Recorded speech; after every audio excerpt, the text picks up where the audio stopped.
Is this country cheat to win the World Cup? 5 different games, 5 different opponents. One country keeps showing up in the middle of the controversy. Argentina. Is it bias? Is it luck? Or is it just what happens when the best team in the world plays every match under a microscope built from slow-motion replay?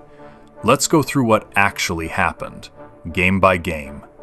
Game 1, group stage. Argentina 3, Algeria nothing. 30th minute. Messi challenges Algeria's captain, studs up straight into his shin. No card. Not from the referee, not from VAR. Algeria's federation didn't let it go quietly. They filed an official complaint to FIFA. And here's the part that actually matters. That non-decision didn't just disappear after the final whistle. Later in the tournament, when other players got sent off for similar-looking challenges, pundits kept bringing this one back up. Again and again. One missed call in a group game nobody outside football was watching, echoing through the entire rest of the World Cup. Game 2, round of 16. Egypt, up 2-0 with 11 minutes left. Then Argentina scores 3 times. Comeback complete. But along the way, Egypt had a goal disallowed for a foul in the build-up, foot on foot. Minutes later, the exact same kind of contact, this time inside the box. No penalty for Egypt. Egypt's coach called it exactly what he saw, cheated. He went further. He said there might have been pressure on the referee to keep Argentina and Messi in this tournament. His federation didn't stop at words. They filed an official complaint. They asked FIFA to remove the match officials entirely. Even legendary pundits, Shearer, Wright, Carragher, went on air and said the 2 calls didn't add up. Either both are fouls, one of them said, or neither is. FIFA answered directly. Their head of refereeing said a foul is a foul no matter how small. That's why the goal came off the board. And the penalty incident, in their view, was normal football contact, not a foul. 2 different rulings, 9 minutes apart. And to this day, no evidence has surfaced that anything was actually fixed. Game 3, quarterfinal, tied game, 72nd minute. An Argentina player gets a yellow card for a tackle, then VAR steps in and reverses it. Not just cancels the card, gives it to the other player instead, for diving. Second yellow, red card. Switzerland down to 10 men, with almost an hour still to play. It's called the mistaken identity rule, brand new for this World Cup. Most players had never even heard of it before that night. Switzerland's manager called the decision completely unacceptable. He said the rule had nothing to do with football. Their captain said it changed the entire game. The internet exploded. Rigged, people said. Thousands of them. Except here's the twist. When neutral experts, pundits with no stake in either team, actually reviewed the replay frame by frame, most of them agreed. The Swiss player dove. The call was correct. Same shape as a scandal. Completely different actual answer.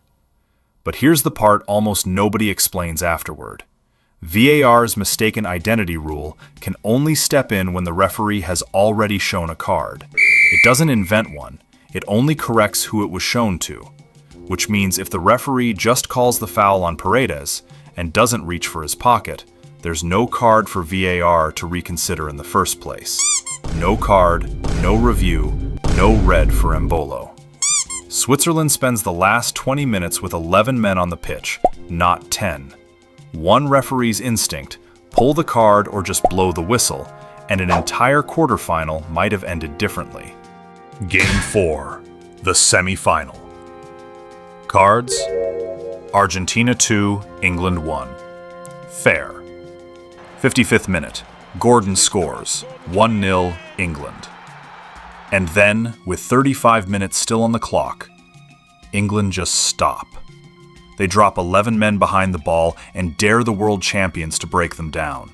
Against Messi, leading by exactly 1 goal, with more than a third of the match still to play. Earlier, Messi and Bellingham had words over a foul call. Bellingham walked away smirking. Messi just shrugged. That shrug becomes the image of the whole tournament. Pickford holds the door shut almost single-handedly for half an hour. Then, 85th minute, Fernandes levels it. Stoppage time, Martinez heads in the winner. England never touched the ball again. Nobody cheated England out of that game. One manager looked at a one-goal lead against the two-time defending champions with 35 minutes still to go and decided the smartest move was to stop playing football and start making a wonder. Wall. And here's how England reacted the next morning. Gary Lineker, England legend, goes on his own podcast and jokes that manager Thomas Tuchel might be a German spy. Game 5. The final. Spain versus Argentina. Winner takes everything. And for 90 straight minutes, nobody could find a way through. 82nd minute. Spain's Rodri gets away with a challenge Argentina swears was a foul. Enzo Fernandez protests it, loudly enough to earn a yellow card of his own. This referee wasn't backing down for anybody. Maybe that stung more than usual, because up to this point, Argentina had built their entire tournament on exactly this kind of physical, combative edge. ESPN's own words for it: masters of the dark arts. 93rd minute. Stoppage time. Fernandes runs straight through. Spain's Pau Cubarsí sends him flying, clean off his feet. Even after that clear murder attempt, Fernandes still tried to deny that foul. Second yellow. Red card. After Fernandes sending Pau Cubarsí flying and got a red card, Marc Cucurella touched his own lip for a split second when he wanted to talk with Messi, and Messi took a dirty advantage, telling the referee that Cucurella covering his mouth while talking to him and trying to get Cucurella a red card by a Prestiani law. But this time, the referee wasn't buying it. Argentina go into extra time with 10 men, the exact same position they put Switzerland in weeks earlier. Now they're the ones finding out what that feels like. 106th minute. Substitute the shark, Ferran Torres finishes a driven cross. 1-0, Spain. Argentina never find an answer. And here's the number that ends the debate before it even starts. Argentina finished that final with 0 shots on target. 0. In a World Cup final. First time that's happened in 60 years.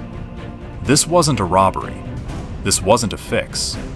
This was the best defensive performance of the entire tournament against a team that had spent 5 straight games getting away with exactly this kind of foul. Emiliano Martinez made 11 saves trying to drag them through it. It still wasn't enough. Messi walked up for his runner-up medal in tears, with 0 goals, 0 assists, and 0 shot on target. He didn't blame the referee. He didn't make an excuse. He just said it straight. They were better, to be honest. It all looks like a fair game. But is it? I'm going to break down all the controversy that happened in this final game in the next video. See you there.